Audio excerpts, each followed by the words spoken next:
Ya les han explicado seguramente cuál es la modalidad de este semestre. Somos 3 docentes y en forma equitativa cada docente tiene sus temas designados. Ya les hemos pasado también la programación para que sepan el día en que van a tocar, o bueno, el día que les va a tocar cada docente, ¿no es cierto? Ustedes, bueno, dentro de la atención de pediatría, ¿cuál es el instrumento para que ustedes puedan atender un niño?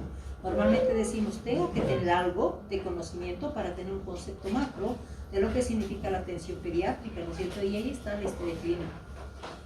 Lo que me comentaron era que ustedes habían llevado 2 semestres de semiología, o sea, manejamos la semiotecnia, ¿no es cierto? Que es la disciplina que nos va a ayudar a hacer la historia clínica, pero hay ciertas variables que vamos a considerar de la diferencia que existe entre una historia clínica de un adulto y una historia clínica pediátrica, y en algún momento les voy a mostrar las diferencias y las comparaciones que vamos a hacer, ¿sí? Y dentro del concepto que tenemos que manejar en pediatría, si bien en el adulto, ¿qué es lo que manejamos? Manejamos la patología, ¿no es cierto? O sea, motivo de consulta y directamente nos vamos a patología, porque una persona adulta nunca va a decir, a ver, quiero un controlcito, ¿no es cierto? Entonces, lo que manejamos en pediatría es que tenemos que conocer primero la historia clínica desde que el niño nace, porque estamos hablando de un periodo de evolución que el niño tiene. Y en pediatría manejamos nosotros el grupo etario más grande, desde un recién nacido hasta los 15 años. Entonces estamos hablando de las diferentes etapas del niño y qué cambios tenemos en estos niños. Cada niño, cada edad tiene su característica diferencial. Por eso cuando hablamos del concepto de la medicina de pediatría, hablamos de un proceso evolutivo en base a esas modificaciones que vamos a tener desde el nacimiento, concepción, hasta la adolescencia. Por lo tanto, para atender a un niño tenemos que saber todos los parámetros del crecimiento y desarrollo que tienen los diferentes grupos etarios, ¿no es cierto? Y al mismo tiempo, ¿qué concepto manejamos en la atención pediátrica? Integralidad. ¿Por qué hablamos de integralidad? Porque no solamente me voy a enfocar en la patología, porque en el niño hay que hacer un seguimiento. Entonces la consulta pediátrica va a estar basada en 2 componentes. Si el niño está enfermo lo vamos a atender, pero sin dejar de hacer el seguimiento de lo que significa el seguimiento de un buen crecimiento y desarrollo.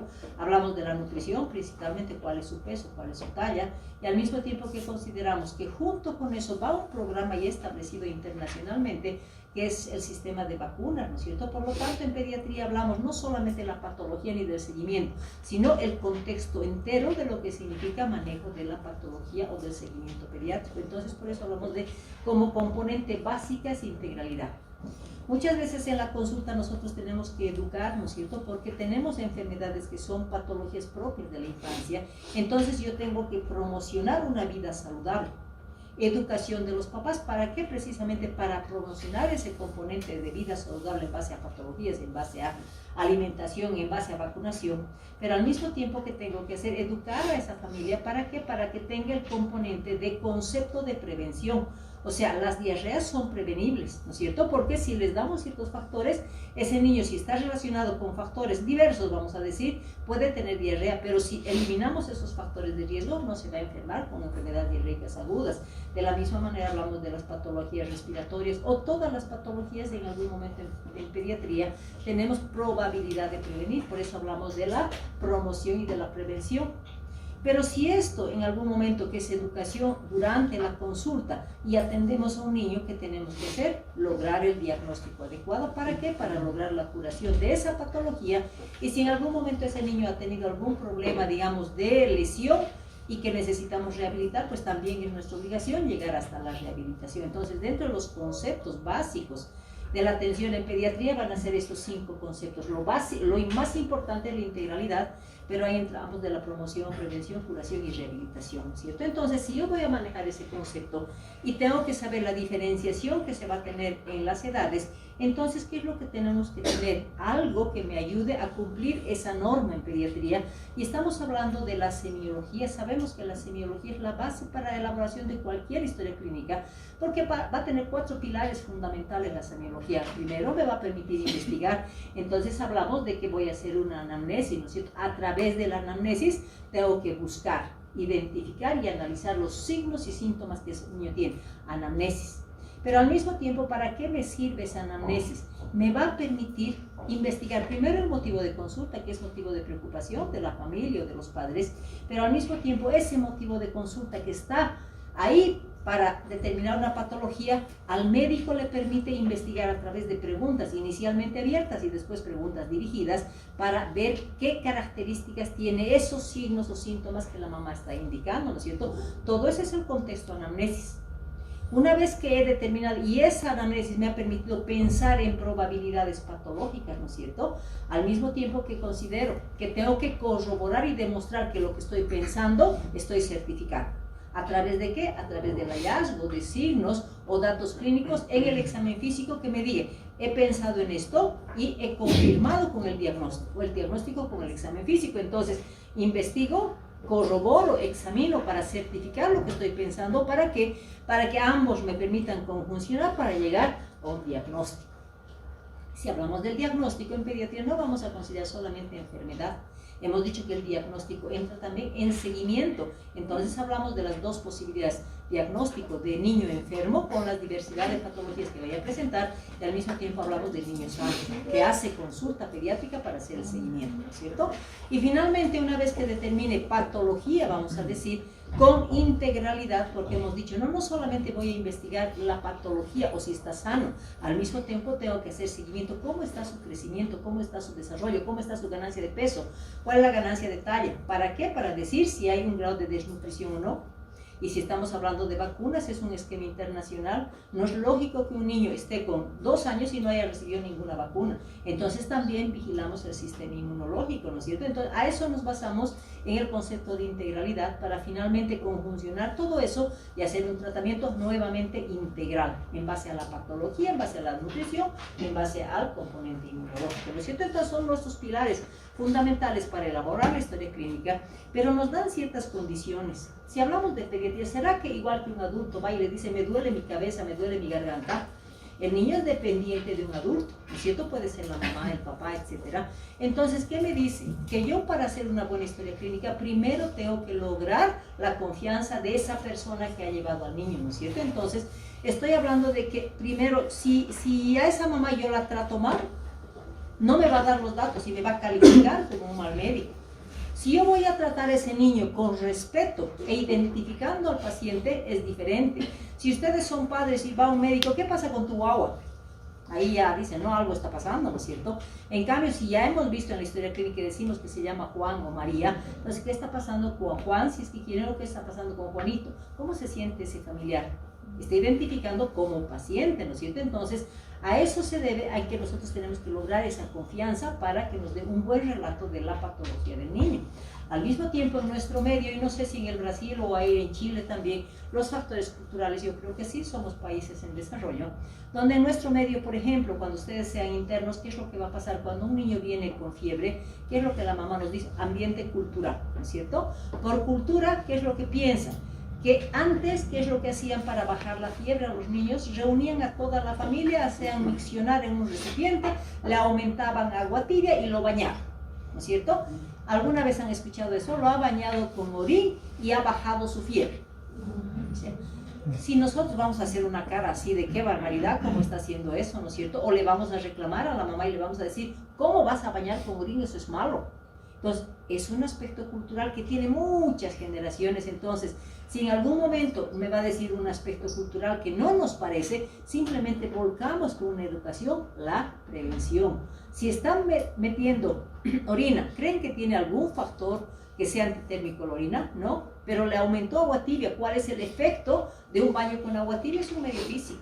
Entonces, a la mamá se le dice, es mejor, a ver, haz la prueba, hazle un bañito con agua tibia, vas a ver que va a mejorar. Entonces, ahí va la actitud, vamos a decir, del médico y no enfrentarse con un aspecto cultural. Otra cultura que está muy arraigada en nuestro medio, por ejemplo, son niños pequeños y flaquitos. ¿Qué es lo que la mamá nos dice? Por cultura, dice, ¿no? Es que sus hermanitos todo el tiempo saltaban sobre el niño. ¿Han escuchado eso? También, cuando saltan sobre el niño, dice que le están quitando la oportunidad de crecimiento. Para nosotros como médicos vamos a decir, pues es un desnutridito, puede ser por la talla, desnutrición crónica, pero si nosotros le decimos, no, tu agua está desnutrida, entonces ¿qué la mamá va a decir? No, sus hermanos han saltado sobre él. Lo mismo ocurre cuando estamos hablando de un desnutrido, un kwashiorkor, por ejemplo, que es ese niño gordito, redondito, que no tiene bajo peso y tiene sus cabellitos, por ejemplo, claros, ¿no es cierto? Y la mamá le da comida, pero le da una mala comida, le da solamente sopas con hidratos de carbono y no le da proteínas, que condiciona edema y alteración del cabello. Por ejemplo, a ver a esa mamá, díganle que su hijo es desnutrido. Si yo le doy harta comida, sopa, que sabemos que la sopa pues no es un componente nutricional adecuado, ¿no es cierto? Es rica tal vez, pero no le da los nutrientes suficientes. Entonces decirle a esa mamá que su hijito es desnutrido, despertamos un rechazo. Si le decimos, es que su cabellito está medio amarillito, mi hijito es choquito, ¿no es cierto? Entonces, hay ese tipo de actitudes que nosotros no podemos enfrentarnos, aceptarlas, recibirlas y tal vez educar a esa familia en base a lo que nosotros estamos pensando, pero nunca enfrentarnos, porque eso me va a llevar a que me tengan confianza, ¿no es cierto? Son características de pediatría y al mismo tiempo estamos hablando del lenguaje. Sus familiares alguna vez no les han dicho, el doctor habla difícil, ¿no es cierto? Entonces, ¿por qué? Porque tal vez por hábito estamos acostumbrados a utilizar terminología médica y la población civil sabe, ¿no? Entonces, otro reto que nos dan para pediatría es que tengamos un lenguaje que sea accesible y entendible, si quieren, para esa familia. ¿Por qué es importante eso? Porque va a depender del entendimiento que logremos con esa familia para que esa mamá cumpla el tratamiento, cumpla las recomendaciones, porque si le hablamos en difícil, no va a cumplir y ese niño no va a mejorar, ¿cierto? Y al mismo tiempo, cuando pase en un adulto, por ejemplo, ¿qué es lo primero que le indicamos a un adulto cuando ya le hemos hecho la anamnesis? Me duele mi cabeza, me duele mi garganta, etc. ¿Qué le decimos? Por favor, pase a la camilla. Si le decimos, por favor, súbete a la camilla. No los olvidemos el respeto, ¿no es cierto? Por favor, súbase a la camilla. Cuando se sube el adulto, pues se deja examinar, ¿no es cierto? A un niño, a ver, le diga a la mamá, por favor, ponlo a la camilla, ¿qué reacción va a tener ese niño? Va a empezar a llorar, ¿no es cierto? Entonces, por eso ahí decimos que la consulta pediátrica tiene que ser flexible. ¿Flexible en qué aspecto? Si ese paciente nos está llegando con un cuadro respiratorio que está tosiendo y sé que va a llorar en la camilla, ¿qué debo hacer? Tengo que buscar la oportunidad que ese niño esté lo más tranquilo posible. ¿Para qué? Para que yo pueda buscar los ruidos patológicos para identificar el compromiso pulmonar, bronquial o bronquial, ¿no es cierto? Entonces a la mamá, si está llorando, si estamos viendo que ese niño está llorando, señora, agarrámelo a tu hijito, le pedimos que le saque la chopita, la chamarrita, lo que tenga, agárramelo. Entonces la mamá lo va a agarrar a ese bebé y me va a permitir auscultar tranquilo los pulmoncitos, que es mi objetivo para buscar ruidos patológicos, ¿no es cierto? Pero si es un niño que está con diarrea, ¿qué tengo que hacer? Más bien quiero que llore. Entonces lo voy a someter a la camilla. ¿Por qué? Porque cuando llore voy a ver si hay lágrimas, ¿no es cierto? Entonces me está permitiendo evaluar la hidratación. Entonces por eso hablamos de flexibilidad. Va a depender de qué es lo que yo priorizo para el examen físico y voy a hacer primero lo que necesito, ¿no es cierto? Y al mismo tiempo, cuando estamos hablando de flexibilidad, ¿qué es lo que más le molesta al niño? Y eso debes recordar. ¿Qué es lo primero que hacen cuando son internos nuevos? Van a haber examinado a ese paciente, agarran el bajalenguas y lo primero que le meten el bajalenguas a la boca. ¿Qué despierta? Llanto, porque es lo que más le molesta. Y si al adulto le molesta eso, entonces al niño sí. Entonces la orofaringe, por favor, siempre déjenlo para el final. Entonces examinan con ese concepto de flexibilidad, pero eso no nos está deslindando de la responsabilidad de hacer un examen completo. Nuevamente hablo del adulto. El adulto, si hay problemas de faringe, bajan el bajalenguas, nunca le van a examinar todo, ¿no es cierto? Se dirige al órgano que posiblemente está afectado. En el niño no, tenemos que hacer un examen en sentido cefalocaudal. Mismo que tenga alteración en los segmentos corporales para el examen físico, pero tengo que examinar la cabecita, los ojitos, la naricita, la boquita, el tórax, todo, ¿no es cierto? Por eso hablamos de todo, un examen conjunto. Por eso hablamos, tiene que ser un examen físico completo. ¿Por qué? Porque la historia clínica nos exige que hagamos un registro organizado. Entonces, solamente en el examen físico va a ser flexible en el momento de realizarlo. Tengo que hacerlo completo porque tengo que hacer todo registrado, ¿sí? ¿Para qué? Para confusionar, hemos dicho la anamnesis, ya tengo las características de la patología, y si voy a confusionar con mi examen físico, ambos me van a llevar a un diagnóstico. ¿Para qué? Para hacer un tratamiento, ¿no es cierto? Y al mismo tiempo, cuando ya estamos hablando de los propios niños, si vamos a ir a ver qué partes va a tener la historia clínica y las variables que va a cambiar en la del adulto, hablamos, ¿no es cierto? Todo paciente tiene derecho a ser identificado como paciente.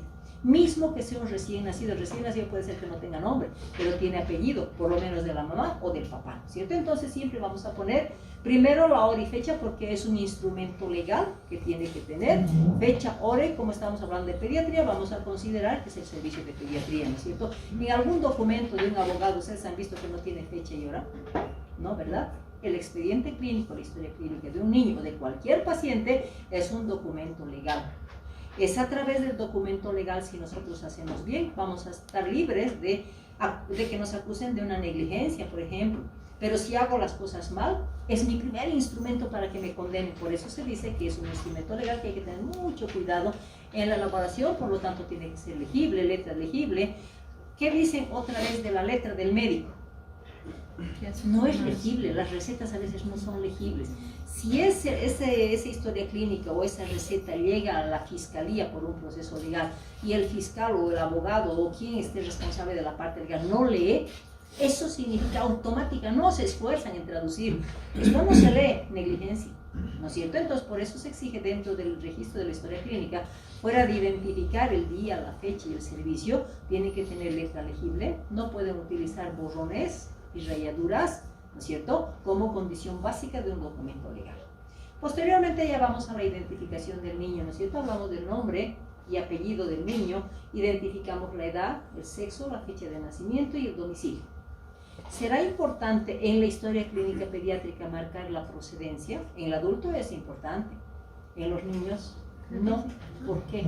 Solamente vamos a indicar procedencia cuando tengamos, investigando, una patología endémica de algún lugar. Por ejemplo, la chikungunya, la fiebre amarilla, la malaria, ¿de dónde son? Del trópico, ¿no es cierto? Oriente. Entonces, si ese niño está cursando con una malaria, por ejemplo, en Cochabamba no tenemos malaria, aunque han habido casitos, ¿no? Pero entonces ahí tenemos obligación de procedencia porque hay que hacer seguimiento. ¿Ya? Entonces solamente con patología endémica. Y finalmente, ¿por qué tengo que poner el nombre de la mamá si es historia clínica del niño? Es la responsable legal. Es la responsable legal, primero, y segundo es que si ese niño va a tener una patología de seguimiento, por ejemplo, que sea una familia que tiene tuberculosis y el niño sea un sintomático respiratorio, ¿cómo lo voy a identificar al niño si es un lactantito, por ejemplo, 6 meses, 9 meses? Se llama Juancito, ¿no es cierto? ¿Quién lo conoce como lactantito? Nadie. En cambio a la mamá, señora Juana Mamani, sí la conoce, entonces por eso es importante, por responsabilidad y por identificación para seguimiento. Y tenemos un teléfono de referencia, ¿no es cierto? Y ahí nos dice, ¿y quién nos está dando el nombre? Porque aquí voy a poner el nombre de la mamá, pero ahí cambia dependiendo quién vaya a llevar a ese paciente a la consulta. Puede ser la tía, puede ser el papá, puede ser el vecino, quien sea, ¿no es cierto? Entonces, ¿quién nos va a relatar los datos de la patología? Entonces ahí tengo que poner quién está llevando, exponer el grado de parentesco, es la tía, es el papá, es la vecina, etc. Y si esa persona que ha llevado me va a dar confianza porque me está relatando con fluidez todo lo que es la anamnesis. Entonces, ahí no sé qué color es, ahí no he visto, ¿ha tenido fiebre? Creo que sí. ¿Es confiable? No. Entonces ahí, tía que merece poca confianza o que es relativa confianza. ¿Por qué? Porque si se da un proceso legal, por ejemplo, el solamente poner ese hecho, ¿qué estamos haciendo? Es culpa de esa señora que no sabía lo que tenía el niño y no ha dado una buena información. Por lo tanto, esto es muy importante para ver el grado de confiabilidad. Cuando ya estamos hablando de lo que es motivo de preocupación de la familia o de quién ha llevado al niño, es el famoso motivo de consulta o la enfermedad, ¿cierto? O molestia principal. Aquí tenemos que condicionar a que lo que vamos a describir solamente son síntomas. Yo los llamo síntomas fríos. ¿Por qué? O signos fríos, si es que quieren, porque voy a decir, si le preocupa la fiebre, voy a poner con nombre de fiebre. Si tiene diarrea, voy a poner diarrea. Si tiene tos, es tos, ¿cierto? Pero, ¿qué condicionamos? Yo no puedo poner diarrea amarilla, no puedo poner tos productiva o fiebre matutina, por ejemplo. Las características o condiciones no se ponen en la enfermedad actual, simplemente son síntomas o signos fríos para que después lo pueda investigar con todas sus características en la enfermedad actual, ¿no es cierto? Y cuando hablamos de la enfermedad actual, ahí cambiamos, ¿no es cierto? Ahí al médico actúa y utiliza el lenguaje médico. Entonces, si estamos hablando, por ejemplo, de fiebre, que es un término poblacional, vamos a decir, para el médico es una alza térmica. Si hablamos de diarrea, puedo utilizar diarrea, pero como terminología para conceptualizar la diarrea, voy a hablar de deposiciones líquidas, ¿no es cierto? Entonces, ahí ya manejamos el lenguaje médico, pero tiene obligadamente que considerarse las 4 condiciones para cumplir la norma de una enfermedad actual. Primero, que tengo que saber desde cuándo se empezó la patología, ¿verdad? O sea, si me dice, la mamá me dice el domingo, ¿y qué domingo? ¿Este domingo que pasó o el otro domingo anterior? No se utilizan los días. No se utilizan las fechas. ¿Por qué? Porque si fue el 12 de julio, ¿ahora qué fecha estamos? Estamos en 26. Hay que calcular y no podemos estar haciendo cálculos. En cambio, si decimos, hace 10 días ha empezado su fiebre, es diferente, ¿no es cierto? Entonces, cuando hablamos de enfermedad actual, hablamos de número de días que han transcurrido desde el inicio de la patología, preguntando qué síntoma empezó, ¿no es cierto? Entonces, ahí vamos, hace 10 días fue fiebre, hace 7 días fue tos, hace 5 días fue diarrea, por ejemplo, ¿no es cierto? Eso me significa cumplimiento del marco cronológico y ese tiene que ser secuencial. No puedo decir, por ejemplo, tuvo tos hace 5 días, pero hace 10 días tuvo fiebre, pero hace 2 días tuvo vómitos. O sea, no puedo desorganizar. Por eso dice cronológicamente investigando 10, 9, 8, 7, hasta el momento en que lo estoy viendo. O 5, 7, ¿sí? Pero no podemos alterar eso. Luego tengo que, una vez que he visto la cronología, ¿qué tengo que hacer? Investigar las características de cada uno de los síntomas, ¿no es cierto? Porque eso me va a ayudar a que, por ciertas características, me vaya, hemos dicho, la enfermedad actual es para que el médico empiece a pensar en posibilidades patológicas. Esas posibilidades nos va a llevar las características. No es lo mismo decir una diarrea amarillo-verde, no es lo mismo decir una tos seca, una tos productiva, ¿no es cierto? Entonces hay que describir las características y normalmente, ¿qué es lo que la mamá hace? Automedica. Copia recetas de patologías anteriores, ¿no es cierto? Entonces, ¿qué tenemos que preguntar si es una patología actual? Si estaba con alzas térmicas, ¿y qué le ha dado? ¿No es cierto? Entonces, para cumplir la norma del uso de medicamentos tenemos que tener nuevamente 4 condiciones. Tengo que poner el nombre del medicamento, tengo que poner la dosis, tengo que poner el intervalo y tengo que poner el tiempo. ¿Por qué? Porque si es un niño que me dice, no, hace 5 días está con fiebre elevada, ya. Entonces, ¿y qué le has dado? Le he dado paracetamol, le he dado 10 gotitas y el niño pesa 15 kilos. Dosis insuficiente. Si en ese momento yo estoy viendo que ese niño está con 36, no es pues real esa fiebre que la mamá me está diciendo que tiene 5 días, ¿verdad? Pero si esa mamá me va a decir, estaba con fiebre, le he dado paracetamol, qué sé yo, 10 gotas cada 8 horas, 3 días le he dado y no mejora, y verifico que ese niño está con fiebre, ¿qué me está diciendo? Ese niño está con proceso infeccioso, me está corroborando que la fiebre es real. Entonces, por eso hablamos. Otra cosa que sí es importante, la medicación de las emergencias o ir a la farmacia. En nuestro medio pues hay mucha consulta con las farmacias, ¿no es cierto? ¿Y qué hace la farmacéutica? Como tiene que hacer filas en los hospitales, la mamá dice, me voy a ir a la farmacia, mi hijito está con diarrea, dale esto y dale esto, ¿no es cierto? Vamos a suponer que sea cotrimoxazol. El niño tiene 20 kilos, como la farmacéutica es expendedora de medicamentos y no sabe calcular kilo peso los medicamentos, dale 5 ml cada 8 horas, no sabe ni siquiera el intervalo. Entonces, si preguntamos, le di cotrimoxazol, le he dado 3 veces al día y no ha mejorado y ha investigado características, pues no era una infección, tal vez era una parasitosis, tal vez era una virosis, qué sé yo, ¿no es cierto? Entonces, pero si es que estamos hablando de descripción de medicamentos, tenemos que poner obligadamente automedicado o medicamentos adquiridos por la farmacia. O la mamá me va a decir, he comprado un jarabe, pero no me acuerdo el nombre, he comprado de la farmacia. Entonces, ahí tengo que poner, estoy deslindando responsabilidad legal en una historia clínica si es que yo voy a poner lo que me están relatando. Entonces, si me va a decir la mamá, le he comprado un jarabe y no recuerdo el nombre, medicada con un jarabe adquirido de la farmacia, no refiere el nombre. ¿No es cierto? ¿Por qué? Porque estoy deslindando mi responsabilidad, ¿verdad? Entonces, otra cosa que sí es importante, en un resfriado común, dale amoxicilina, y en las emergencias y médicos generales dan mucho uso de amoxicilina, y era un resfriado común. pero ya le dieron 3 días de amoxicilina, los revisamos y por mala suerte ese niño recibió una dosis insuficiente de amoxicilina, por ejemplo, y realmente pues tenía una faringitis infecciosa, una otitis, cualquier patología respiratoria que tenemos que... Ese hecho de usar amoxicilina en una subdosis, ¿qué me está diciendo? No puedo corregir la dosis, no puedo dar el mismo medicamento en tiempos más prolongados porque ya tengo el riesgo de probabilidad de resistencia. Por una subdosis esa bacteria pues ya creó resistencia porque me han dado poco, ¿no es cierto? Entonces el hecho de que tengamos un antecedente de una amoxicilina o cualquier antibiótico, tengo que cambiar automáticamente, si verifico que es un proceso infeccioso, cambiar de familia de antibiótico, ¿no es cierto? Por eso que es importante la investigación de los medicamentos.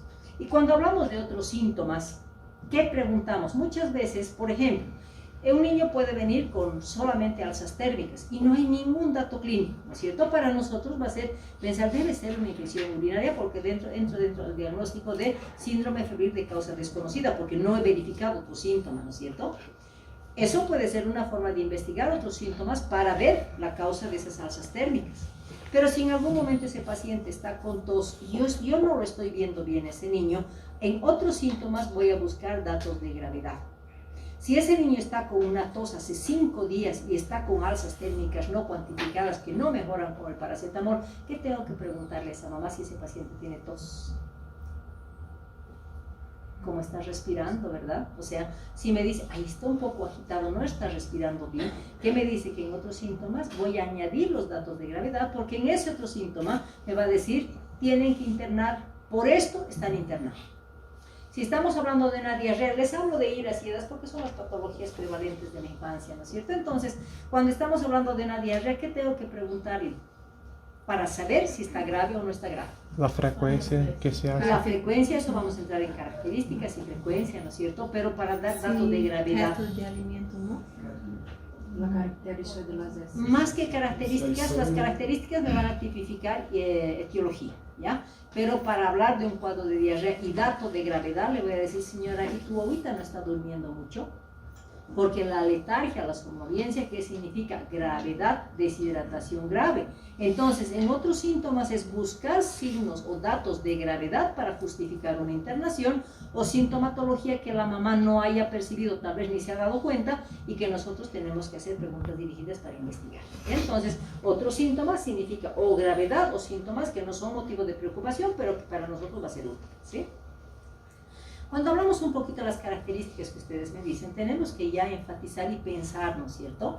Hemos dicho, si está llevando la mamá, no es el niño, ¿no es cierto? No puedo poner que me está relatando el niño. ¿Será la mamá o será la tía? Entonces, madre requiere un cuadro clínico, que su hijo tiene un cuadro clínico, ¿no es cierto? De tantos días, cronología. Generalmente vamos a empezar con los niños con fiebre, ¿por qué? Porque es el primer dato clínico cuando estamos hablando de un proceso infeccioso. Porque la alza térmica es un mecanismo de defensa. ¿Qué nos está diciendo? Ese organismo está siendo invadido por virus o bacterias, entonces es una reacción del organismo que nos está mostrando las alzas térmicas, ¿no es cierto? Entonces ahí preguntaré, pues, ¿y le ha medido o no le ha medido? Ahí relataré, ¿está cuantificada o no está cuantificada, ¿no es cierto? ¿Y con qué le ha medicado? Para decir si es una fiebre grave o no es una fiebre grave, ¿sí? Entonces manejamos primero con fiebre y después, como es una patología muy frecuente y principalmente ahora la tos, ¿qué características voy a buscar de la tos? Porque vamos a marcar tipos de tos que me va a hacer pensar ya, ¿qué órgano está afectado? Si es productivo. Primero debemos recordar que la tos seca es alta, ¿ya? Entonces, todo niño que viene con tos, pregunto obviamente por la cronología y digo, está con tos seca, me va a decir, ¿qué es lo que tengo que pensar? Que la tos seca está producida por una inflamación faríngea, la tos seca es alta, ¿no es cierto? Entonces, si estoy pensando, debe estar la faringe inflamada, me voy a ir después de al hacer el examen físico, tengo que buscar en la faringe si hay problema inflamatorio, si hay placas, si hay vesículas, etcétera, ¿no es cierto? Para determinar, entonces, toda vez que tengamos tos seca, pensemos en un compromiso faríngeo. La mamá me va a decir, está ronco, o su tos está ronca. Entonces, el hecho de que tengamos disfonía, ¿en qué voy a pensar? ¿Qué patología nos da disfonía? Laringe, inflamación de cuerdas bucales, y las cuerdas bucales están en la laringe, ¿no es cierto? Entonces, toda vez que la mamá me diga, está con una laringitis, ya voy a o está con una disfonía, ya voy a pensar, está con una laringitis, ya me está orientando, ¿verdad? Y si me va a decir, estaba con tos seca y ahora está tos con flemas, ya tiene flemas en el pecho, hablamos de tos productiva. Es importante la diferenciación de la tos productiva a la tos con expectoración. Debemos recordar que el niño hasta los 5 años generalmente no elimina las secreciones de glúteo, o sea, tose con secreción, pero las hace pasadas de glúteo. En cambio, un niño mayor de 6 años, 7 años, hay secreción y expectora. Entonces es importante manejar ese término tos productiva cuando es un menor de 5 años, cuando hay secreción a nivel de los bronquios, bronquiolos, o tos con expectoración cuando la mamá me está botando flemas blancas, a veces con otros colores, ¿cierto? Entonces es importante terminar. Y finalmente la tos productiva, ¿qué me está diciendo? Que ya hay compromiso de vía baja. Y la vía baja significa bronquios, bronquiolos y alveolos. Entonces, si estoy hablando de tos productiva, ya en mi anamnesis estoy diciendo está con vía baja, lo que me va a certificar cuál es el elemento respiratorio que está comprometido, si son bronquios, bronquiolos o alveolos en el examen físico, pero ya tengo la vía baja, ¿cierto? Cuando hablamos de la diarrea, que es otra patología, la segunda causa de morbilidad en pediatría, ¿qué es lo que consideramos en la diarrea? ¿Qué tengo que preguntar por norma? Características. Primero, ¿qué pregunto? Ustedes me dirán frecuencia. Sí es importante. Primero, cronología nuevamente, desde cuándo está con diarrea y cuántas veces está haciendo. ¿Por qué? Porque si hace 10 veces, cuidado, ese niño se me va a deshidratar. Si me dice hay 2 o 3 veces, me dice no, se va a deshidratar muy rápido, ¿no es cierto? Entonces la frecuencia es importante. Pero una vez que hemos preguntado desde cuándo y la frecuencia, tengo que meterme en lo que son características, porque las características de una diarrea me van a hacer pensar en etiología y en tipo de diarrea con la que está cursando ese niño. Recordando que dentro de la clasificación fisiopatológica de la diarrea, es una diarrea osmótica cuando va a afectar el duodeno, es una diarrea secretora cuando va a afectar el ilio, y es una diarrea inflamatoria cuando va a afectar el colon, ¿no es cierto? Por eso aquí les he puesto duodeno, ilio y colon, ¿no es cierto? Entonces, ¿qué carácter? 3 preguntas de rutina que tengo que hacer cuando el paciente tiene diarrea. ¿Qué color? ¿No es cierto? ¿Color? ¿Qué? Color. La textura dentro de la definición de la diarrea es la disminución de la consistencia con aumento de la frecuencia en relación al hábito normal. O sea, la textura ya automáticamente, si la mamá me dice están haciendo deposiciones líquidas, ya está entrando en la textura de la diarrea, ¿no? Y color. Color, cantidad. Cantidad. Entonces, primero es color, cantidad y color, ¿no es cierto? Entonces, si vamos a diferenciar, como tengo que preguntar a esa mamá para saber qué tipo de diarrea, debemos recordar que cuando estamos hablando de una diarrea alta, duodenal, ¿qué significa? ¿A qué agentes infecciosos le gusta afectar el duodeno? Al virus y a la Yardia lambda. ¿Qué hace el virus y la Yardia lambda? Destruye primero las micro y después las vellosidades, o sea, la complicación de ese duodeno va a ser aplanar las vellosidades. Y sabemos que a nivel del duodeno se producen las enzimas digestivas, porque ahí se va a dar el proceso de absorción, ¿no es cierto? Si están aplanadas las vellosidades, ¿qué va a pasar con las enzimas digestivas? ¿Se van a producir? ¿No? ¿No es cierto? Entonces, por ese aplanamiento de vellosidades, el alimento que el niño va a recibir va a significar una sobrecarga osmolar. Por eso se la llama la diarrea duodenal una diarrea osmótica, porque no hay vellosidades, han aplanado y hay deficiencia enzimática. Entonces ahí me va a decir, no, la deposición va a ser amarilla. Como es una sobrecarga osmolar, ¿qué hace? Empieza a traer líquidos de otros espacios para movilizar ese componente alimentario, por lo tanto son abundantes, ¿no es cierto? ¿Y qué pasa con los hidratos de carbono que no se están utilizando más? Al contrario, van a entrar en proceso de fermentación. ¿Qué va a pasar con los azúcares que se fermentan? Se vuelvan agrias, ácidas, ¿no es cierto? Y la mamá va a decir, está agria su deposición. Entonces, por eso cuando hablamos de diarrea duodenal, hablamos de la diarrea de las 3 A's. Es amarilla, es abundante y es ácida. ¿Ya? Son 3 que me pueden hacer confundir con una diarrea secretora. Pero al mismo tiempo, para ayudar que es una duodenal, ¿qué voy a preguntar? Cuando toma leche, hace sus deposiciones inmediatamente. La mamá dice, sí, ese ratito, por eso le he quitado la diarrea o la leche. ¿Por qué? Porque dentro de las enzimas digestivas, como el niño es muy dependiente de la leche, una de las enzimas que va a ayudar en el metabolismo de la leche es la lactasa. Disminuye la lactasa, por lo tanto la leche que tiene lactosa va a estimular al cuadro diarreico. Por lo tanto, algo que me va a certificar que es una diarrea alta es precisamente ese relato que la mamá me va a decir: cuando toma leche hace su diarrea, porque se va a producir por esa deficiencia enzimática una intolerancia transitoria de la lactasa. Entonces, por eso hay esa relación. Cuando hablamos de los niños grandes, hay aplanamiento de vellosidades, no hay enzimas digestivas. ¿Qué va a pasar con ese niño? Va a comer normalmente. ¿Qué la mamá me dice? Si no se absorben los alimentos, no se metabolizan, ¿qué vamos a encontrar en las deposiciones? Restos alimentarios. Entonces la mamá va a decir, los alimentos enteritos los está pasando, qué sé yo, papas, zanahoria, fideos, alimentos verdes. Entonces, ¿por qué? Porque como hay deficiencia enzimática, los alimentos efectivamente están siendo no metabolizados y pasan enteritos, y como médicos vamos a hablar de deposiciones entéricas. Entonces, las dos características que me identifican, por ejemplo, en la diarrea, es esa deposición, ¿no es cierto?, relación con la leche y la lientería. ¿Dónde lo investigo eso? En la anamnesis, porque en esa anamnesis ya me está diciendo, haciendo pensar, ¿es un virus o es una llaga? Ahí me va a permitir pensar en agentes etiológicos para pedir laboratorios y corroborar. Cuando hablamos de una diarrea ileal, es una diarrea que se la llama secretora. ¿Por qué? Porque como las bacterias son las que van y utilizan el hilio para su multiplicación, simplemente va a inflamar y va a secretar diarreas líquidas amarillas. ¿Y cómo voy a diferenciar entre una diarrea osmótica y una diarrea secretora ileal? No hay ninguna relación con los alimentos. Pueden ser amarillas, abundantes, pero sin relación con los alimentos, ¿ya? Y finalmente, cuando va y el agente infeccioso llega a colon, entonces voy a cumplir nuevamente las tres preguntas. ¿Qué color es? Me va a decir es verde o café.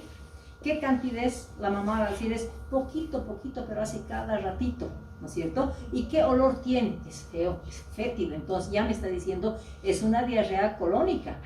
Y la colónica está producida o por ameba o por bacteria. Entonces ya me está ayudando para ver el laboratorio para corroborar. Pero tengo que ver el complemento para certificar, ¿no es cierto? ¿Qué cosita les debo preguntar en una diarrea colónica? ¿Qué le preguntaría?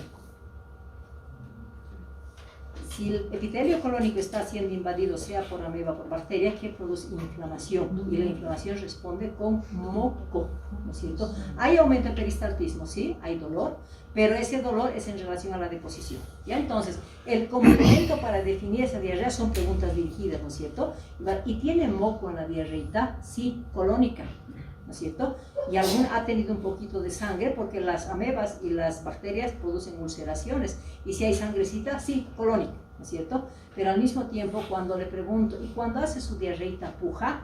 Sí puja, dice, por eso hace poquito, colónica, y al mismo tiempo, y le duele su barriguita, es el tenesmo colónico, ¿no es cierto? Entonces siempre vamos a tener complementos para identificar el nivel de la diarrea, y eso que tengo que saber, ustedes y yo, cómo investigar un cuadro de diarrea, ¿no es cierto? Entonces, a eso me voy con las características, y a eso también definimos cómo investigar una anamnesis para que nos orientemos posteriormente a un examen. Doutora, então generalmente quando não tem restos alimentários, não pode nunca ser delgado ou grueso, é sempre duodenal. Ilio. O sea, toda vez que hay relación con la alimentación y toda vez que hay restos alimentarios o relación con la leche, es duodenal y es amarilla, así, por eso se llama la diarrea de las 3 A's, ¿ya? La colónica cambia totalmente sus características, y si es amarilla líquida nada más, es ilio, porque no hay relación con los alimentos, es lo que nos permite diferenciar, ¿ya? Bueno, ahí hemos terminado, y les he puesto esos ejemplos para que ustedes sepan cómo investigar las características, y eso se hacen con todas las patologías, ¿sí? Cuando estamos entrando ya al campo de lo que es propia historia clínica pediátrica, hablamos de la investigación. Hemos dicho que la pediatría investiga desde la gestación hasta el momento en que lo estamos viendo, ¿no es cierto? Y ahí entran los antecedentes, que se los va a llamar antecedentes no patológicos, porque voy a investigar qué pasó con ese niño durante la gestación, y ahí lo vamos a llamar como antecedentes gestacionales, ¿no es cierto? Y ahí le pregunto a la mamá, pues, ¿ha tenido alguna infección? ¿Ha tenido amenaza de aborto? ¿Ha tenido amenaza de parto prematuro? ¿Ha tenido alguna enfermedad? Por ejemplo, si porta Chagas, si porta sífilis, si porta VIH, cualquiera de las patologías, porque eso significa patología de transmisión vertical y que va a implicar infección en el bebé. Pero si la mamá y ahí describo, ¿no?, qué patologías son, Y si me dice la mamá, no he tenido ningún problema, ¿y cuántos controles prenatales ha realizado? He hecho 4, 5, 6, ¿no es cierto? Entonces ahí, realizó 5, 6 controles prenatales y gestación sin intercurrencia, o sea, no pasó nada en la gestación. ¿Qué me está diciendo? Ese niño no tuvo ningún factor de riesgo y tendría que nacer en condiciones adecuadas, ¿no es cierto? Después ya voy a investigar cuál fue la condición del parto. No es lo mismo determinar un hijo de una primera o una décima gestación, porque son factores de riesgo. Entonces, lo primero que voy a poner en los antecedentes del parto, voy a decir, ¿y producto de qué gestación es? Primera, segunda, tercera, ¿no es cierto? Y ha nacido a término, porque ahí estamos empezando a determinar riesgos. No es lo mismo decir un prematuro, un postérmino o un a término. Entonces, si es un niño a término, va a estar todo bien. Pero si es un niño pretérmino, hay que investigar qué patologías han desarrollado por la prematurez. Y si es un postérmino, hay que buscar patologías propias del postérmino, ¿cierto? Entonces, ahí hablamos de que es de término y el tipo de parto. Nació de parto vaginal, nació de parto cesáreo, nació podálico, etc. ¿Qué es lo que me va a decir que ese niño va a tener como condición básica oportunidad de un buen desarrollo? ¿Cómo nació? ¿Cómo hizo su transición? ¿Y con qué calidad de vida futura va a tener en base a una evaluación que es el APGAR? El APGAR evalúa la vitalidad de nacimiento de ese niño. Sabemos que en el APGAR, por ejemplo, vamos a tener la frecuencia cardíaca, el color de la piel, el tono muscular, se ha hecho un esfuerzo respiratorio, cómo está la irritabilidad refleja, ¿no es cierto? Eso como médicos evaluamos en el APGAR, ¿verdad? Y la mamá que está teniendo su guaguita, ¿sabe algo de esto? Entonces, ¿cómo yo voy a poder preguntarle a la mamá y decir, ha nacido con buena vitalidad? A través de llanto, ¿no es cierto? Si el niño llora vigorosamente, ha hecho una buena transición y ha nacido con vitalidad. Si la mamá me dice, ay, no ha llorado, lo han tenido que llevar para llorar y después del nacimiento, ahí complementan, y ha lactado bien, no ha querido lactar, le han puesto suerito, ¿no es cierto? ¿Qué me está diciendo? Ese niño ha tenido problemas en el nacimiento. Hay que investigar el desarrollo, porque si es que tengo retraso en su desarrollo, es porque se dañó ese cerebrito, por ejemplo, por una lesión hipoxisquémica, ¿no es cierto? Eso nos lleva a la investigación. Pero si ese niño lloró con un llanto vigoroso, está perfecto, ¿no es cierto? Y luego, obligadamente, tengo que describir con qué peso nació, con qué talla, con qué perímetro cefálico, perímetro torácico, ¿sí? Posteriormente, después de investigar el parto, me voy al posparto. El posparto tiene recién nacido 2 caminos, nada más. O uno se va porque lloró bien, lactó bien, y se va con la mamá, alojamiento conjunto, que me dice, ese niño no tuvo problemas en el parto, ¿sí? Pero si la mamá me dice, ay, lo han internado, en la incubadora estado, ¿qué me significa? Riesgo. Entonces, internado, muchas veces la mamá no sabe ni el diagnóstico, ¿verdad? Entonces, simplemente ponemos internado en neonatología y se investiga la causa. Doctora, vemos en los brotes APGAR 8, ¿hay alguna clasificación para eso? Cuando llevemos atención de recién nacido, que la próxima clase vamos a describir cuándo es un APGAR 8, 9 y todo. Doctor, esa sigla APGAR es un acrónimo de alguna cosa?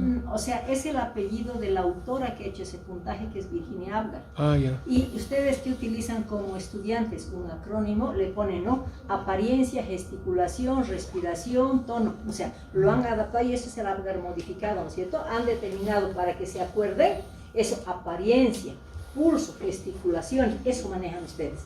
Y es el apellido de Virginia APGAR, que es la autora de este puntaje de APGAR, ¿no es cierto? No quiero entrar a detalles porque si no, no voy a terminar este tema. Bueno, nos vamos al antecedente del parto, ¿no es cierto? En el antecedente del parto hemos dicho, o está con la mamá, o está internado en neonatología. Bueno, ahí seguimos con los antecedentes no patológicos, integralidad, ¿no es cierto? Hemos dicho que tengo que vigilar la nutrición de ese niño, entonces voy a investigar los antecedentes alimentarios. Yo no puedo poner, como en los adultos, alimentación en base a hidratos de carbono, como ponen, ¿no es cierto? En los niños, antecedentes tengo que saber para garantizar una buena nutrición. Tengo que ver, ¿ese niño recibió lactancia materna exclusiva a los 6 meses? Eso me significa buena nutrición. ¿Cuándo empezó alimentación complementaria? A partir de los 6 meses, ¿y con qué? Y ahora que tiene 3, 4 años, ¿cuál es su alimentación? Ahí hablamos de antecedentes, describiendo los diferentes momentos, ¿no es cierto? Porque de esto me va a resultar una buena o mala nutrición. Luego hablamos del desarrollo psicomotriz. Entonces, en el niño, ¿qué es lo que tenemos? Estamos hablando no del contexto total del desarrollo, estoy hablando del seguimiento de motricidad. ¿ya? Entonces ahí vemos que ese niño, por ejemplo, recién nacido, no dice quiero levantar mi mano, quiero levantar mi pie, ¿no es cierto? No son movimientos voluntarios, simplemente son movimientos espontáneos. Entonces el recién nacido tiene movimientos activos por el buen tono que tiene. Luego esperamos que maduren los músculos cervicales. Entonces ese niño a los 3 meses va a tener condición de mantener la cabecita. Hablamos del sostén cefálico. Luego maduran los músculos dorsales de la espaldita. Le va a dar la condición a los 6 meses de poder sentarse solo. A los 9 meses ya tiene movimientos voluntarios, lo que le va a permitir hacer el gateo. Y al año ese niño tiene que tener condición de equilibrio, por eso se puede parar. A veces ya incluso caminan al año, ¿no es cierto? Entonces manejamos ese desarrollo para hacer seguimiento, entonces tiene un desarrollo adecuado, decimos, ¿no es cierto? Y finalmente cuando estamos hablando de los antecedentes inmunológicos, entonces ¿qué consideramos en el antecedente inmunológico? Las vacunas. Yo no puedo reducir, hay un esquema de vacunación desde recién nacido hasta los 10 años con las vacunas en las niñas, ¿no es cierto? La HPV. Entonces, ¿qué consideramos? Yo tengo que vigilar el carnet de salud infantil y en mi historia clínica tengo que copiar las fechas que ha recibido las vacunas. No puedo poner vacunas completas mismo verificando el carnet de salud infantil porque eso es diagnóstico. Y en la historia clínica estamos hablando de antecedentes. En los antecedentes se describe todas las vacunas con el copiado de fechas del carnet de salud infantil para la historia clínica, ¿sí? Luego, todo eso hemos investigado como no enfermedad, ¿verdad? Entramos al componente patológico y en el componente patológico investigamos lo que es común en los niños. Hablamos de las patologías prevalentes de la infancia, hablamos de las iras y de las sedas, ¿no es cierto? Son las 2 causas de morbilidad en los niños. Y ahí va a depender de qué, que le preguntemos, ¿y tu hijito alguna vez se ha enfermado con resfriados, por ejemplo? Cada vez se enferma, iras frecuentes. Alguna vez o una vez ocasionales, lo mismo con las diarreas. Entonces, en enfermedades prevalentes de la infancia, solamente se maneja la frecuencia, o son frecuentes o son ocasionales o nunca se enfermó, ¿no es cierto? A diferencia de los antecedentes de internación u hospitalización, eso ya me está marcando estado de gravedad. Entonces ahí tengo que poner, se enfermó al año con neumonía y lo internaron. Se enfermó a los 2 años con diarrea, con deshidratación, nuevamente es grave, ¿no es cierto? Entonces ahí se describen las internaciones que ese niño ha tenido y posteriormente ya continuamos con la investigación de las patologías y preguntamos, ¿no es cierto? ¿Alguna vez lo han operado, hijito? Quirúrgico. ¿Alguna vez se ha fracturado algo? ¿Alguna vez ha recibido transfusiones o tiene alergia a algo? Entonces preguntamos, ¿es poco frecuente en los niños? Y si es que lo encontramos, pues describimos. Pero lo común es que en los niños no tengamos esos antecedentes que son un poquito graves, vamos a decir, y utilizamos el común denominador, no refiere patologías, pero también puede utilizar, no refiere cirugías, no refiere traumas, no refiere alergias, no refiere transfusiones. Ya ambos son terminología que se puede utilizar. ¿Quién es responsable de transmitirle patologías a los niños? Generalmente es el núcleo familiar, ¿verdad? Entonces ahí entra, después de los antecedentes de investigación del niño, entra la familia. Y dentro de la familia vamos a investigar a los abuelos, a los padres y a los hermanos. Si hay algún diagnóstico de patología, lo vamos a describir. Y si no tienen ningún diagnóstico, simplemente vamos a decir que nos refiere a patologías, ¿no es cierto? Para posteriormente ya investigar otras patologías que en su momento no estamos investigando en ese momento. Por ejemplo, si ahora el niño está con tos, con cualquier problema respiratorio, tengo obligación de poner en sistema cardiopulmonar, está referido en enfermedad actual, porque estoy relatando. Si tuviera diarrea, pues en sistema gastrointestinal voy a registrar. Si estuviera con un ITU, en sistema genitourinario, ¿no es cierto? Pero los otros sistemas voy a preguntar si hay patologías que están relacionadas con los otros sistemas. Si las encuentro, voy a registrar, pero si no encuentro, nuevamente utilizo el común denominador. No refiere patologías, ¿sí?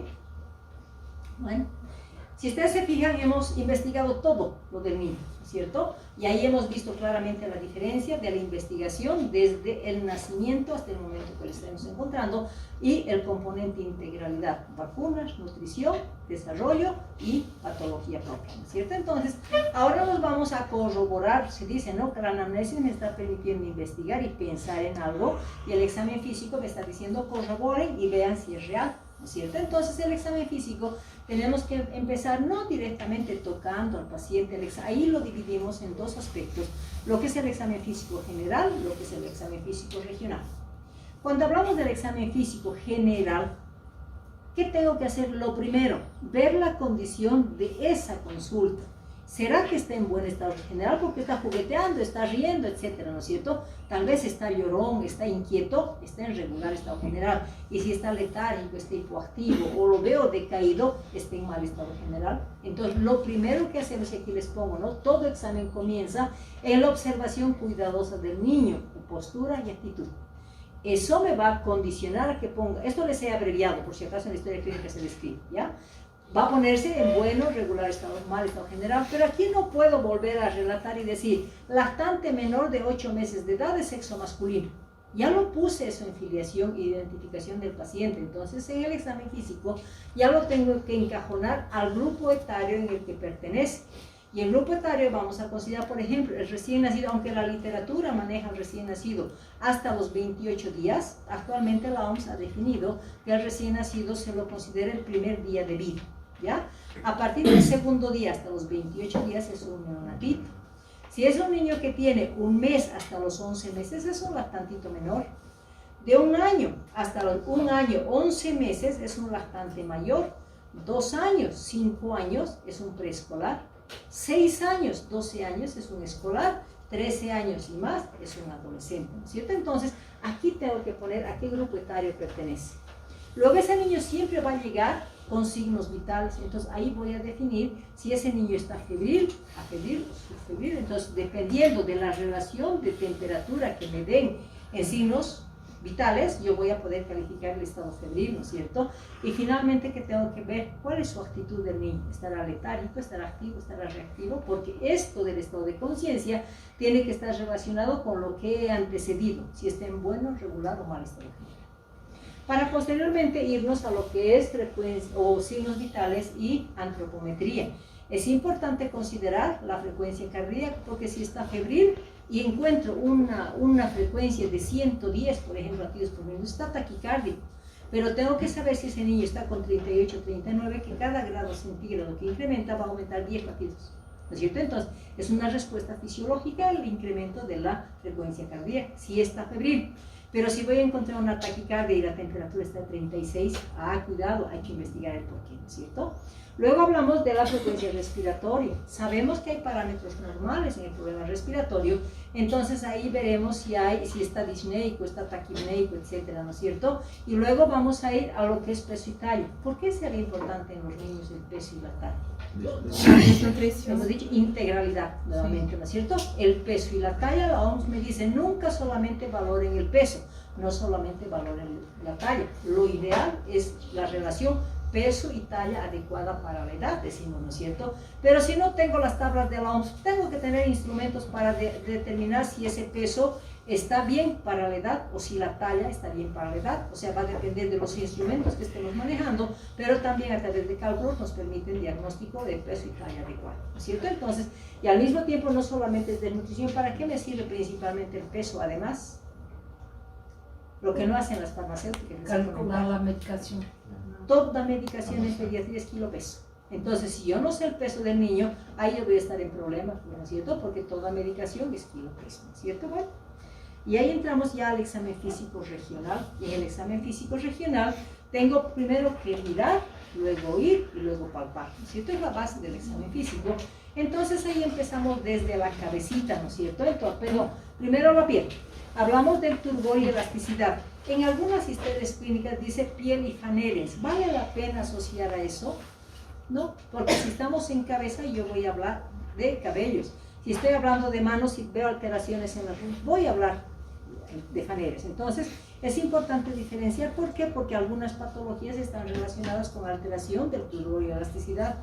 Si el turgor y la elasticidad son normales, aparentemente ese niño no tiene datos de riesgo de deshidratación, porque si hay disminución ya voy a pensar que está con una EDA y que está deshidratado, ¿no es cierto? Cuando ya estamos hablando de la cabeza, normalmente vamos a dar una visión macro de la cabecita, ¿no? Que está normocéfalo. Luego vamos a agarrar el cabellito si nos está desprendiendo, porque ¿qué nos permite la evaluación de la implantación del cabello? Diagnóstico de desnutrición, porque si es un desnutrido va a haber desprendimiento fácil del cabello, ¿no es cierto? Y si esa implantación está adecuada, la voy a registrar como implantación pilosa adecuada. ¿Cuándo voy a considerar la fontanela? Tenemos dos fontanelas en los niños, ¿no es cierto? La anterior y la posterior. La posterior es de corta duración, vamos a decir, porque generalmente se va a cerrar hasta los 2 mesecitos de edad, entonces eso no es importante, pero sí hay que considerar la fontanela anterior, que tiene forma romboidea, y ¿al cuánto tiempo se va a cerrar esa fontanela? Al año, algunos se van a cerrar hasta un añito y 2 meses, ¿ya? Entonces, por lo tanto, todo niño que tiene 1 año de edad, tengo obligación de evaluar fontanela. ¿Por qué? Porque si estoy hablando de síndrome femenil, ¿para qué me sirve la fontanela? ¿Cierto? Entonces, en la fontanela se va a evaluar la tensión, si está planita, paralela a los huesos de la cabecita. Entonces decimos que es una fontanela normotensa. Si mi motivo de consulta fue diarrea, la fontanela sí va a estar deprimida porque el cerebro también se deshidrata, va a estar deprimida, signo de deshidratación. Pero si en algún momento voy a encontrar fiebre y una fontanela bombada, ¿en qué voy a pensar? En una fiebre y... ¿Hidrocefalia? No, la hidrocefalia es aumento del perímetro cefálico, pero en este caso la paciente está bien, solamente tengo tensión aumentada. La hidrocefalia puede tener tensión aumentada, pero siempre vamos a tener relación de mayor diámetro en el perímetro cefálico, ¿sí? Y si estamos hablando de un niño que tiene la cabecita normocéfalo, pero la fontanela está bombada, ¿en qué voy a pensar? Hipertensión endocraneal. ¿Y cuál es la patología frecuente y grave en los niños que me va a llevar a esa hipertensión? Meningitis, las meningoencefalitis, ¿no es cierto? Por eso que es importante que veamos la fontanela. Luego vamos a ir a los ojitos. ¿Por qué es importante? Ver. ¿Qué voy a ver en esos ojos? Simplemente, sin tocar al niño todavía. Si están simétricos. La simetría. ¿Por qué es importante la simetría? Porque si no están simétricos voy a confirmar si hay desvío de los ojitos. Hablamos de diagnóstico de un estrabismo, sea convergente o sea divergente, ¿no es cierto? Entonces, al ver solamente y estoy buscando patología. Luego voy a agarrar una linternita, ¿no es cierto? Y voy a ver si esas pupilas están reaccionando a la luz, ambas. Y si ambos no reaccionan, voy a decir, están las pupilas isocóricas, las dos iguales, y están reaccionando a la luz, fotorreactivas, ¿no es cierto? Luego de las pupilas me voy a las escleras, ¿no es cierto? ¿Por qué es importante? Las escleras normalmente están blanquitas, medio azuladas, ¿no es cierto? Pero ¿qué patologías están relacionadas con alteraciones en el nivel de escleras? Si es que hay una hiperemia, congestión, conjuntivitis. Si es que hay un color amarillento, es hepatitis, ¿no es cierto? Entonces ya me está llevando a aumento de bilirrubinas. Cuando estamos hablando, además de la asociación, si las escleras están muy hiperémicas y voy a ver la conjuntiva, y la conjuntiva también está congestiva, pues estoy confirmando que está con una conjuntivitis, ¿verdad? Y el antecedente que la mamá me va a decir, está haciendo secreciones en los ojitos. Pero en algún momento nosotros, porque le hemos estirado mucho, ay, la conjuntiva está muy amarilla, pálida, ¿no es cierto? Solamente ese hecho de encontrar una conjuntiva pálida ya me está llevando a un diagnóstico. ¿A qué diagnóstico? Anemia. Anemia. Pero le voy a dar el subtítulo, si quieren, de anemia clínica, porque clínicamente estoy viendo que esa conjuntiva está pálida. Eso me está ordenando ¿a qué? A que pido un hemograma para valorar la hemoglobina hematocrito para ver si tiene anemia, ¿no es cierto? Entonces, todo hallazgo siempre va para el diagnóstico, ¿sí? Luego estamos hablando de los oídos. En los oídos normalmente vamos a ver la forma del pabellón, la implantación del pabellón. Toda vez que encontramos una implantación baja, vamos a ver algunos niños sindrómicos. Si vamos a tener alteraciones en el pabellón auricular o malformaciones, si quieren, o mamelones que se pueden presentar, ¿qué nos va a decir? Hagan seguimiento en ese niño. ¿Qué traducción patológica tiene la alteración en la forma o la anatomía del pabellón?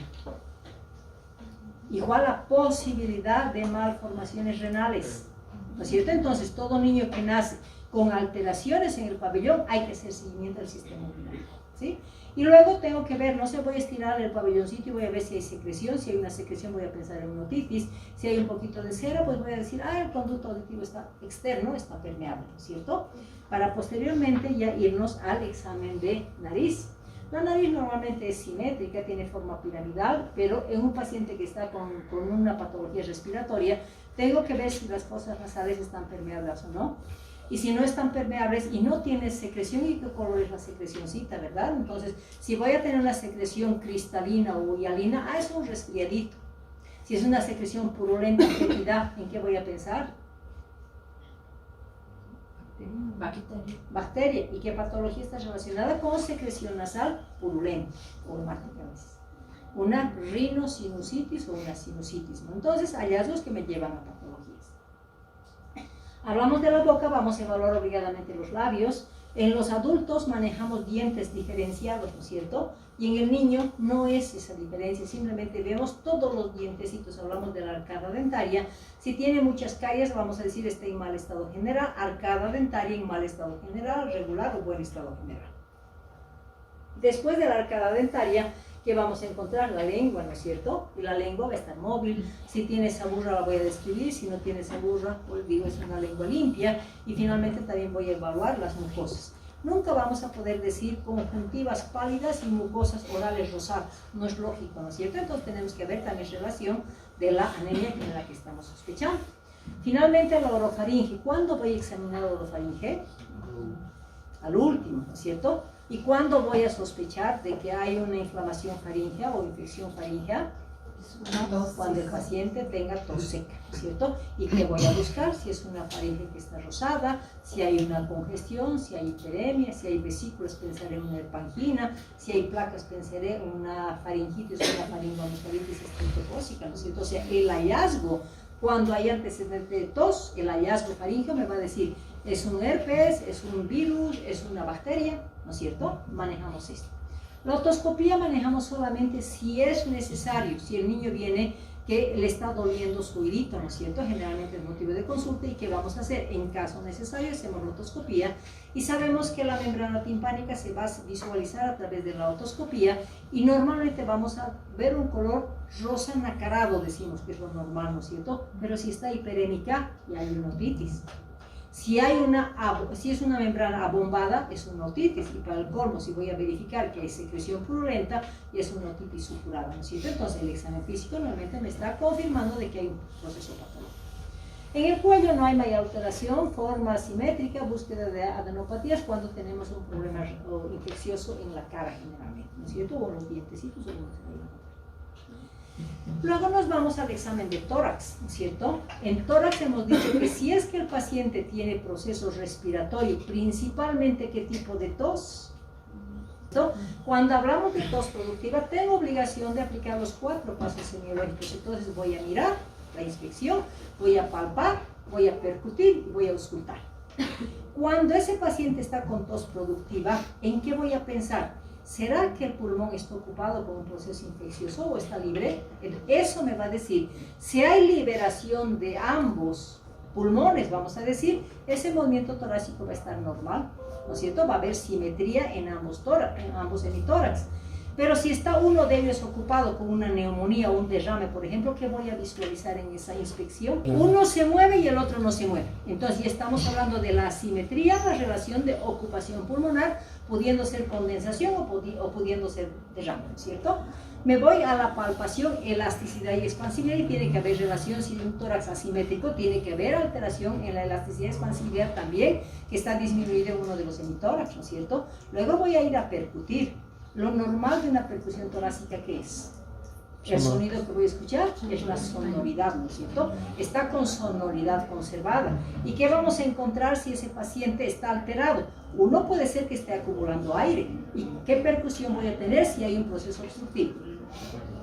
Timpanismo, patologías obstructivas. ¿Será una bronquiolitis? ¿Será un asma? Cuando consideramos una ocupación a la inversa, ¿no es cierto? Si está timpánico, significado clínico es que hay exceso de aire. Y cuando tenemos ocupación, sea por condensación o sea por derrame, ¿qué voy a encontrar? Matidez. Entonces veamos si es sonoridad conservada, si hay timpanismo y hay matidez. Pero ya estoy analizando y estoy haciendo una secuencia de esa semiología, ¿no es cierto? Para finalmente irme a la auscultación del tórax. ¿Cuál es el primer ruido que debemos auscultar?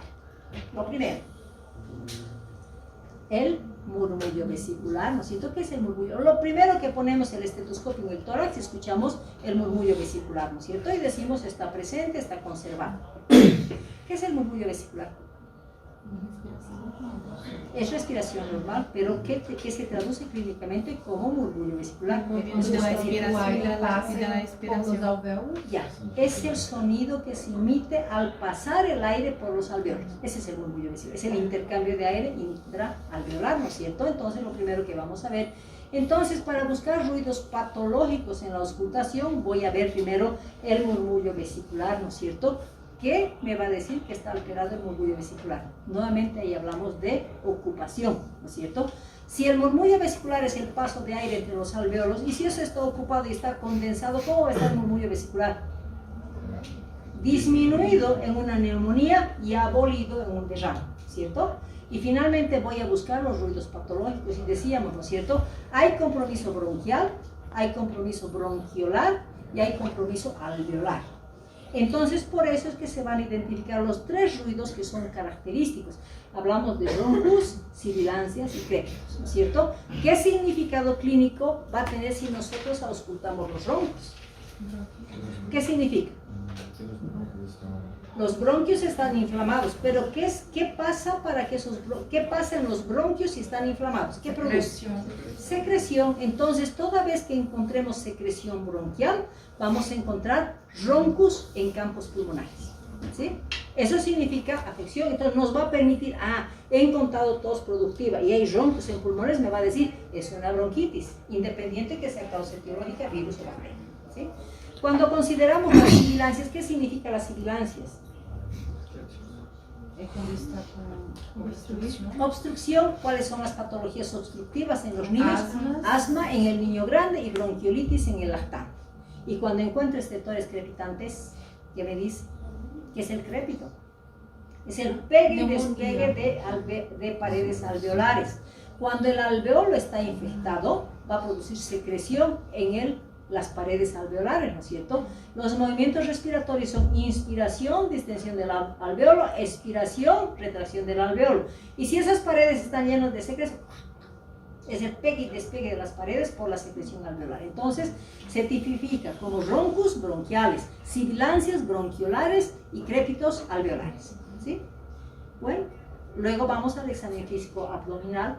En el abdomen vamos a considerar que primero vamos a alterar los pasos semiológicos, porque yo no puedo tocar porque voy a alterar ese peristaltismo. Entonces primero voy a ver, y eso va a variar en los diferentes grupos etarios. Por ejemplo, un recién nacido neonatito tiene el abdomen en patracio, abdomen grande, ¿no es cierto? El lactantito menor va a estar semigloboso, y el preescolar o escolar ya va a tener un abdomen plano, ¿cierto? Entonces vamos a diferenciar como componente normal. Luego hablamos de la auscultación, hablamos de la presencia de los ruidos hidroaéreos. Normalmente lo que esperamos es que sean normoactivos, ¿no es cierto? Pero en algún momento se me puede aumentar ese peristaltismo. ¿En qué voy a pensar? ¿Cuándo voy a esperar que el peristaltismo esté aumentado? Diarrea. ¿Y cuándo voy a esperar cuando ese peristaltismo está disminuido? ¿En qué voy a pensar? La constipación, más bien al contrario, quiere defenderse ese intestino. En el ilio paralítico, complicación de una deshidratación grave, baja de potasio y el intestino se quiere parar, ¿no es cierto? Entonces, ahí manejamos el peristaltismo. Luego voy a ir a la palpación, vamos a ver si está blando, si está depresible, y en el lactante menor es obligatorio buscar las visceromegalias, el trato de esplenomegalia, porque si voy a encontrar un recién nacido neonatito lactante menor, visceromegalia es indicador de patología grave, ¿no es cierto?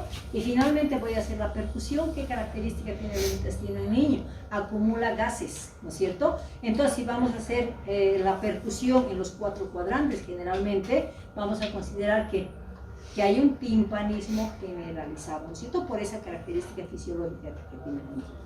Luego nos vamos al examen físico de genitales, ¿no es cierto? En genitales, en la niña no hay mayor problema, simplemente describimos como genitales de sexo femenino propios para la edad, o de forma y aspecto normal para la edad, ¿no es cierto? Porque no hay mayor alteración. En cambio, en el varoncito, ¿qué tenemos que hacer? Buscar patologías, y las patologías que tenemos que certificarlas en el examen físico es que haya descenso testicular. Entonces tengo que hacer el examen físico para corroborar que haya descenso testicular. Si no hay descenso, ¿qué voy a hacer? ¿Qué voy a diagnosticar? Criptorquidia. Criptorquidia. Puede ser uni o bilateral. Y luego, ¿qué voy a revisar? Genitalcito. ¿Qué voy a ver? Retracción prepucial, ¿cierto? Si ese prepucio no se retrae, va para fimosis. Y si es que se retrae, pues hablamos del genital normal. Entonces, veamos la descripción de la diferencia de lo que es sexo masculino de femenino, ¿sí? Y luego nos vamos a las extremidades. ¿Qué es el tono y qué es el trofismo? ¿Qué es el tono? Fuerza muscular. Muy bien. ¿Y qué es el trofismo? Disminución de masa muscular, ¿cierto? Entonces, ¿en qué caso vamos a encontrar? El tono, pues, nos va a alterar diversidad de patologías que no vamos a tocar ahora, pero es importante en los niños ver el trofismo muscular porque eso nos va a llevar generalmente a un grado de desnutrición, ¿sí? Para finalmente determinar el examen neurológico, ¿será importante hacer examen neurológico en todos los niños, desde un control niño sano a un resfriado como una neumonía? ¿Creen que es importante el examen neurológico? No, solamente se maneja. ¿Qué evaluamos? Estado neurológico general, si está activo o reactivo el niño, ¿cierto? Pero si tengo un TEC, ahí tengo obligación. Entonces, cuando hay patología con compromiso del sistema nervioso central, ahí es obligatorio la revisión del estado neurológico. Y en general hablamos de que está activo o reactivo, ¿sí? Para finalmente llegar a la conclusión de que integralidad, niño enfermo o niño sano, diagnóstico nutricional y diagnóstico inmunológico. Nutricional, si tiene obesidad, tiene sobrepeso, tiene nutrición superior, tal vez es un niño desnutrido, primero, segundo, tercer grado, etcétera, ¿no es cierto? Entonces, obligatorio es el diagnóstico nutricional y como he pedido en cada consulta el carnet para verificar vacunas, ahí me va a decir, tal vez ha recibido la BCG solamente porque es neonatito, entonces hablamos de vacunas iniciadas, vacunas al día, vacunas atrasadas. Entonces, nuevamente, este contexto les está diciendo integralidad. Y cuando hablamos del tratamiento, ¿por qué manejo tratamiento integral? Porque vigilo la patología, vigilo la nutrición y vigilo el sistema inmunológico. Entonces, tanto en el diagnóstico como en el tratamiento también manejamos el concepto de integralidad.